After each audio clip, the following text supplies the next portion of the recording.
மதகுப்பட்டு அடகுக்கட்டை சுவரில் துளையிட்டு 300 சவர நகைகள் கொள்ளையடிக்கப்பட்ட சம்பவத்தில் 2 குற்றவாளிகளை கைது செய்த தனிப்படை காவலர்கள் மற்றவர்களை தேடி வருகின்றனர். சிவகங்கை மாவட்டம் மதகுப்பட்டி அருகே உள்ள சிங்கனப்பட்டியைச் சேர்ந்த பாண்டித்துரை என்பவர் மதகுப்பட்டு பேருந்து நிலையம் அருகே உள்ள நகை அடகு கடை நடத்தி வருகிறார். இந்த அடகு கடை பக்கவாட்டு சிமெண்ட் சுவரில் துளையிட்டு மர்ம நபர்கள் லாக்கரிலிருந்து 300 சவர நகைகள் பணத்தை கடந்த ஜூன் 8ஆம் தேதி இரவு கொள்ளையடித்துச் சென்றனர். சிவகங்கை எஸ்பி போங்கரை பிரவீன் உமேஷ் சம்பவ இடத்தில் ஆய்வு செய்து கொள்ளையர்களை பிடிக்க 5 தனிப்படைகள் அமைத்தார்.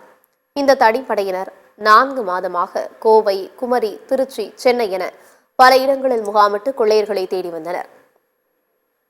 இந்நிலையில் வேலாயுதம், பழனி ஆகிய இருவரை கைது செய்துள்ள தனிப்படை காவலர்கள் யார் யார் கொள்ளையில் ஈடுபட்டனர், கொள்ளையடிக்கப்பட்ட நகைகளை எங்கு உள்ளது என்று விசாரித்து வருகின்றனர்.